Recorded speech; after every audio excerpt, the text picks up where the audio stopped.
As with many Booktube channels, I fully intend to chronicle the books I read. I'd like to be able to post reviews and discussions on books as I go, but I'm aware that a lot of people watch reviews not to judge whether or not they want to read the book, but to get a new perspective on the book they've already read and engage in discussions about it. This makes sense and is something I encourage. It's something I do myself. As I post reviews, I'll be therefore front-loading my overall opinions, so that you can get a feel for whether or not the book is for you if you haven't read it. Then I'll go into more spoiler discussions in the latter half of my reviews. I'm aware people tend not to watch spoiler reviews, but trying to properly discuss a book without giving away spoilers is needlessly hamstringing the discussion, so I guess we'll just have to put up with it. Spoilers are an interesting beast. Most of the time, I avoid them myself. I am well aware that avoiding spoilers doesn't actually improve people's enjoyment of books, though. If it did, no one would reread their favourite books. In fact, studies have shown that people who already know the ending of a story before experiencing it tend to actually enjoy that story more because they recognise the foreshadowing, are more able to understand the theming and the narrative. I think it's the mark of a good critic to know what elements you can spoil without ruining the twists and mystery of a novel, and what things you can keep back and allow a reader to discover for themselves. I'll be trying to walk that balance in my reviews, and hope you'll follow along and enjoy what I have to say. That said, I should probably get onto the TBR for August 2020, which is what this video is now. You can read along with me if you like. My Discord server is hosting an official buddy read, which at the time of writing has over a dozen people taking part right now. The link is in the description. So, the first book I aim to be reading is The Way of Kings by Brandon Sanderson. This is one of our buddy read books, and one I actually intended to read over June and July, as many other booktubers were running buddy reads over the summer for this book in prep for Sanderson's fourth book in the Stormlight Archives.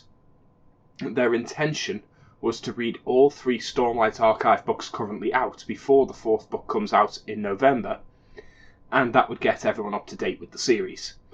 While that sounds great, it also sounds bloody exhausting, so I'm not sure throwing myself in to an over 1 million word count worth of epic fantasy story to the likely exclusion of everything else is necessarily the best plan for me. Still, I'm about 40% of the way through this book already, and it was already a book that either people were partway through reading or planning to start in the Discord anyway, so it made sense for it to be the de facto buddy read for this month.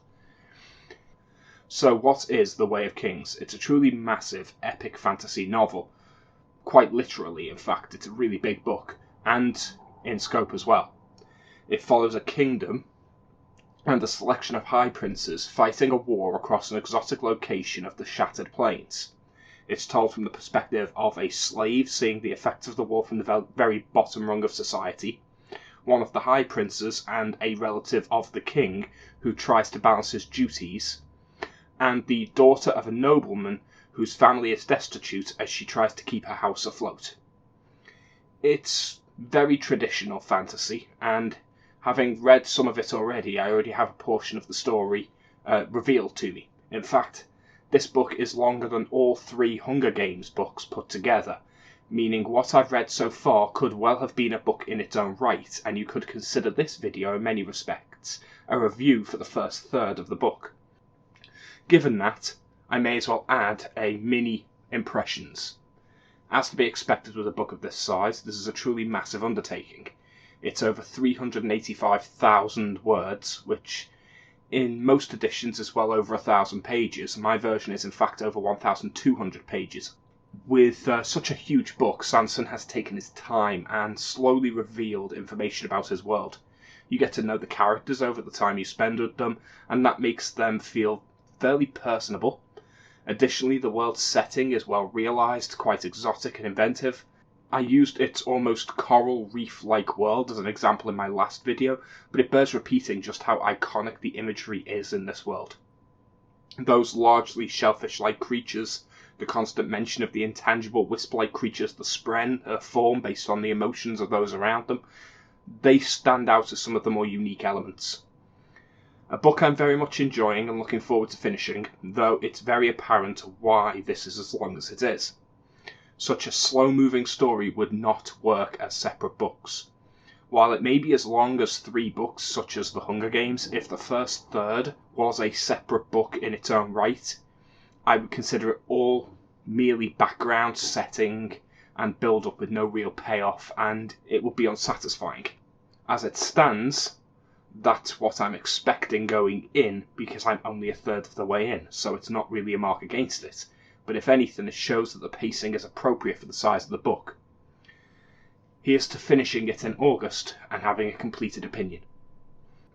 The second book on my TBR and the second buddy read that we're doing on our Discord channel is Prader Moon by Neil Asher. This book is the chronologically first book in the Polity series by Asher, though it's not the first book he wrote. That would be Gridlinked. This takes place significantly before that book. A series much like Sanderson's Cosmere, this is a universe with multiple smaller series within it. This book in particular is a prequel standalone that doesn't need the previous books that were written, and is considered by many a good entry point into the series, which is why it was chosen. It's a pulp sci-fi space opera about humans' first contact with a dangerous carnivorous alien species and the conflict that follows. This war is mentioned as a historical event in later books in the series, so it presumably has a significant effect on the world. I've been wanting to read more sci-fi as I feel Booktube is heavily focused on fantasy at the moment. While that's great and I definitely intend to read many of the big popular fantasy series, I certainly want variety, and this will provide that, I think. As a companion read, I think Prader Moon will be a nice complement to The Way of Kings, and a great buddy read option. It's both the start of a new series which I'm not familiar with, and could potentially lead to many more books I'll enjoy, but at only 65,000 words, it's fairly short and quite manageable, which is good as it means people buddy reading won't feel overwhelmed. As fun as buddy reads are, I want to keep the monthly load expected of people participating in the buddy reads to less than 450,000 words, as that would mean that someone reading at a normal reading speed will finish everything in the buddy read in under 30 hours. That would be effectively 1 hour of reading a day if we're doing a buddy read every month. That's pretty doable. Anything more than that, though, I think would feel like a chore. So, that's the limit that I'm trying to set, but that said, I do have more planned. Given that I'm already about a third of the way through The Way of Kings, and I fully intend to read more than an hour a day, I've decided to add a third book which isn't part of the buddy reads. My third book for August is The Devil You Know by Mike Carey. This is an urban fantasy supernatural horror hybrid about an exorcist and magical specialist called Felix Castor, who works in an alternative version of London with various supernatural beings in it. It's an interesting change of tone compared to the other books, which are both fairly light by comparison. This world is supposedly very dark, oppressive, and at times quite harrowing, which makes me very excited to see where it goes. I don't know too much about it. Another new series, you at this point may have seen the pattern, as I'm effectively starting a lot of different series and spreading myself out. I'm purposely doing this as a way to try to expand my horizons. I'm going out of my way to read the first book in about 24 series across fantasy, sci-fi, horror, and various other genres. Everything from epic fantasy to modern dystopia and anything in between. It's my intention to then go back over the series I really enjoyed and finish them off, reading further in, giving myself a broad experience of many different writers and worlds, and allowing me to find the series that most matter to me. Once I've done that, I may then go back to less enjoyed series and go deeper to see if they improve, or if nothing more for the intellectual curiosity, and to allow myself the ability to properly discuss them and critique them on this channel. After all, you appreciate what you enjoy more when you have something to contrast it against, so a bad book is not necessarily a bad experience, because it can be used as a contrast to the others. I hope you found this interesting. I hope that you'll perhaps join our buddy read, and if so, I will see you in the Discord channel. That's my TBR for this next month. It's only 3 books, probably a lot less than most, but I actually intend to read my books, not skim them. So I'll be back next month with another TBR. Probably only be 2 or 3 books, but that's about right, I think. Until next time, see you then. Bye.